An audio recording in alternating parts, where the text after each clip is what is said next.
आप सभी। मैं आशा करती हूँ सभी लोग स्वस्थ और प्रसन्न होंगे। आज हम हमारा पाठ महात्मा गांधी जी की आत्मकथा को पढ़ेंगे और समझेंगे। तो आइए शुरू करते हैं इस पाठ को। यह है पाठ 6, महात्मा गांधी की आत्मकथा। मेरे पिताजी करमचंद गांधी यानी गांधी जी के पिताजी करमचंद गांधी राजकोट में दीवान थे। वे सत्य प्रिय यानी सत्य को पसंद करने वाले साहसी और काफी उदार व्यक्ति थे। वे सबके साथ उचित यानी सही न्याय करते थे। मेरी माता का नाम पुतली बाई था। वे धार्मिक विचारों की महिला थी। वे पूजा पाठ के बिना भोजन नहीं करती थी। बड़े दयालु स्वभाव की वे महिला थी।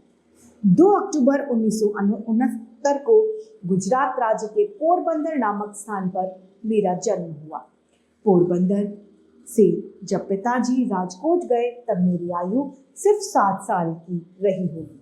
मैं पाठशाला से ऊपर की कक्षा में और फिर वहां से उच्च विद्यालय में गया।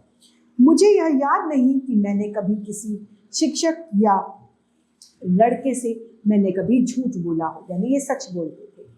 मैं बहुत संकोची स्वभाव का था, यानी हिचकते बहुत थे। एक बार पिताजी श्रवण पितृभक्त नामक नाटक की एक किताब खरीद लाए। मैंने उसे बड़े शौक के साथ पढ़ा। मैंने अंधे माता पिता को बहंगी पर बैठा कर ले जाने वाले श्रवण कुमार का चित्र देखा।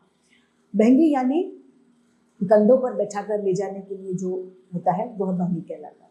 इस बात का मेरे मन पर बहुत गहरा प्रभाव हुआ। मैं भी श्रवण की तरह बनने का मैंने निश्चय कर लिया।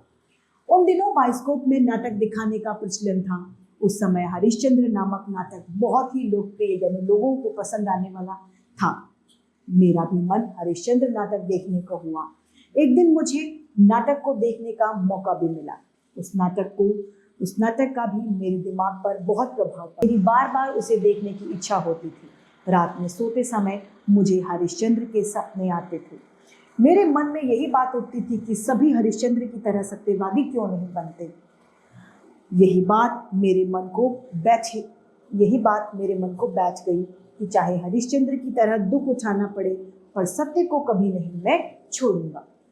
जब मैं 13 वर्ष का था तभी मेरा विवाह शादी कस्तूरबा के साथ में हो गई। मगर मेरी पढ़ाई चलती रही। 5वीं और 6ठी कक्षा में 4 रुपए और 15 रुपए मासिक छात्रवृत्ति भी मिलती थी। हर साल स्कूल से माता पिता को विद्यार्थी की पढ़ाई और चाल चलन के बारे में प्रतिवेदन भेजा जाता था। उसमें कभी मेरी पढ़ाई या चाल चलन की शिकायत नहीं की गई थी। अपने आचरण को लेकर मैं बहुत सतर्क था। हमेशा मेरा यही प्रयास था कि मुझसे कहीं कोई भूल ना हो जाए। यदि मुझसे कभी कोई भूल हो जाती तो मुझे उसका बहुत पश्चाताप होता और मेरी आंखों से आंसू भर आते थे। शिक्षक का कुछ भी कहना मेरे लिए असह्य हो जाता था। मैं उनकी बात सहन नहीं कर पाता था। अपने से बड़ों और शिक्षकों का अप्रसन्न होना मुझे सहन नहीं हो पाता था। मुझे याद है कि एक बार मुझे मार खानी पड़ी थी। मुझे मार का दुख नहीं हुआ पर मुझे दंड का पात्र समझा गया, यह मुझे दुख था। मैं फूट फूट कर रोया। यह घटना 1ली या 2री कक्षा की। मैंने पुस्तकों में यानी किताबों में पढ़ा था कि खुली हवा में घूमना स्वास्थ्य के लिए फायदेमंद होता है, लाभकारी होता है। यह बात मुझे अच्छी लगी, तब इसे मैं रोज सैर करने की मैंने आदत डाली। सैर करना एक प्रकार का व्यायाम यानी कसरत होती है। इससे मेरा शरीर मजबूत हो गया। एक भूल की सजा मैं आज तक पा रहा हूँ। पढ़ाई में लिखावट अच्छी होने की जरूरत नहीं। यह गलत विचार मेरे मन में इंग्लैंड जाने तक रहा। आगे चलकर दूसरों के मोती जैसे अक्षर देखकर मुझे बहुत पछतावा होता था। मैंने देखा कि अक्षर बुरे होना अपूर्ण शिक्षा की निशानी है, यानी आप पढ़े लिखे में कुछ कमी मानी जाएगी। बाद में मैंने अपनी लिखावट सुधारने का बहुत कोशिश की, लेकिन पके हुए घड़ी पर कभी मिट्टी नहीं चढ़ती, तो मैं भी फिर बाद में सुधर नहीं पाया। सुलेख शिक्षा का जरूरी अंग है। उसके लिए चित्रकला सीखनी चाहिए। बालक जब चित्रकला सीखकर चित्र बनाना जानता है, तब यदि वह अक्षर लिखना सीखे तो उसके अक्षर मोती के जैसे हो जाते हैं। हाई स्कूल में मंदबुद्धि विद्यार्थी नहीं माना जाता था। पर जहाँ तक मुझे याद है, मुझे कभी अपनी होशियारी का कोई भी गर्व नहीं था। इनाम या छात्रवृत्ति पाने पर मुझे आश्चर्य होता था। व्यायाम यानी कसरत या खेल में मेरा मन नहीं लगता था। स्कूल में व्यायाम या खेल अनिवार्य होने से पहले तो मैं कभी व्यायाम करने या क्रिकेट खेलने गया ही नहीं था।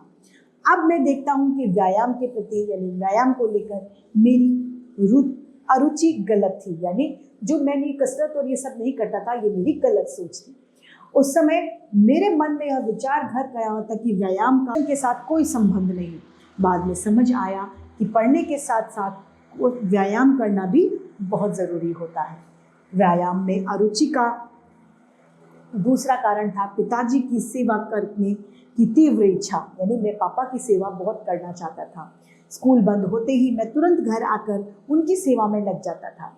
एक शनिवार को स्कूल सुबह का था, शाम को 4 बजे व्यायाम के लिए आना था। मेरे पास घड़ी नहीं थी। आकाश में बादल होने के कारण समय का पता नहीं चला। जब मैं खेल के मैदान से पहुंचा तब मुझे ज्ञात हुआ कि सब जा चुके हैं। दूसरे दिन मुझसे कारण पूछा गया। जो बात थी मैंने बता दी। किसी ने उसे नहीं माना और मुझे 1 या 2 आना ठीक से याद नहीं, दंड भी मुझे देना पड़ा। मैं झूठा बना, इस बात पर मुझे बहुत दुख हुआ। मैं झूठा नहीं हूँ, यह कैसे सिद्ध करूँ? कोई उपाय नहीं था। बाद में मेरी समझ में आया कि सच बोलने वाले को असावधान भी नहीं रहना चाहिए। इस पाठ की रचयिता हैं स्वयं मोहनदास करमचंद गांधी। इस पाठ से हमें शिक्षा मिलती है कि अच्छे चरित्र का निर्माण करना चाहिए और उसकी रक्षा के लिए सदैव साधारण ही रहना चाहिए। इसी के साथ ये पाठ समाप्त होता है। मैं उम्मीद करती हूँ सभी को ये समझ में आया होगा। आज के लिए इतना ही, फिर मिलते हैं। धन्यवाद।